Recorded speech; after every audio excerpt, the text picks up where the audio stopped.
खिड़की के बाहर वो कौन था? रात के लगभग 3 बजे थे। बारिश लगातार हो रही थी और पूरे गांव की बिजली कई घंटों से गई हुई थी। सिर्फ कभी कभी आसमान में चमकती बिजली कुछ सेकंड के लिए अंधेरे को रोशन कर रही थी। नेहा अपने कमरे में अकेली बैठी थी। उसके माता पिता शहर गए हुए थे और पूरे घर में बस वही अकेली थी।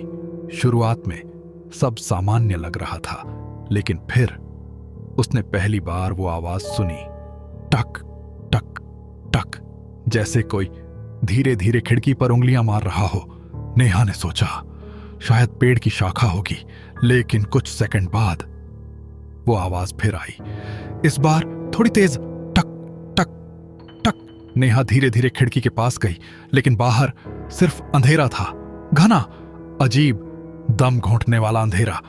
फिर अचानक बिजली चमकी और उसी 1 सेकंड में नेहा ने उसे देखा। खिड़की के बाहर कोई खड़ा था, बहुत लंबा, बहुत पतला, और उसका चेहरा पूरी तरह काला था। नेहा डर कर पीछे हट गई। उसका दिल इतनी तेज धड़क रहा था कि उसे अपनी सांस तक सुनाई दे रही थी। उसने तुरंत खिड़की बंद की और पर्दे लगा दिए, लेकिन तभी उसके फोन पर एक मैसेज आया, अननोन नंबर।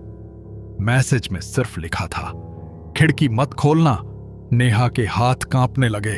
उसने तुरंत नंबर पर कॉल किया, लेकिन दूसरी तरफ सिर्फ भारी सांसों की आवाज आ रही थी। फिर कॉल कट गई। अब बाहर की आवाजें और तेज हो चुकी थीं, टक टक टक, जैसे कोई नाखूनों से शीशा खरोंच रहा हो। नेहा ने डरते हुए धीरे से पर्दा हटाया और उसकी चीख निकल गई, क्योंकि अब वो चीज खिड़की के बिल्कुल पास खड़ी थी।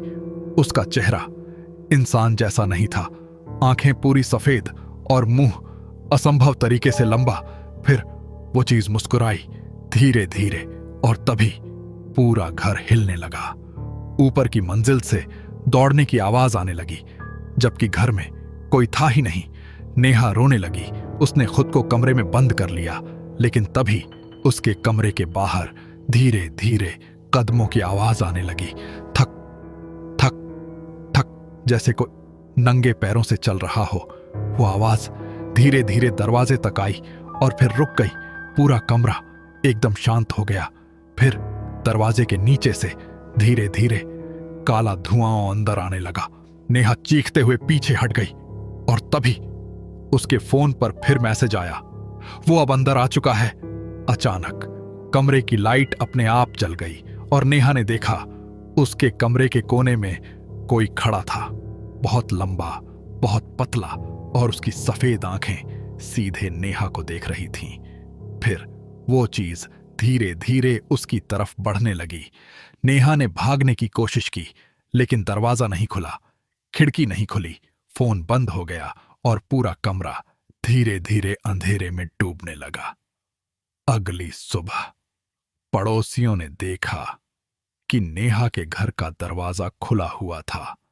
पूरा घर खाली था, लेकिन उसके कमरे की खिड़की पर अंदर की तरफ किसी ने उंगलियों से लिखा था, अब वो तुम्हें देख रहा है।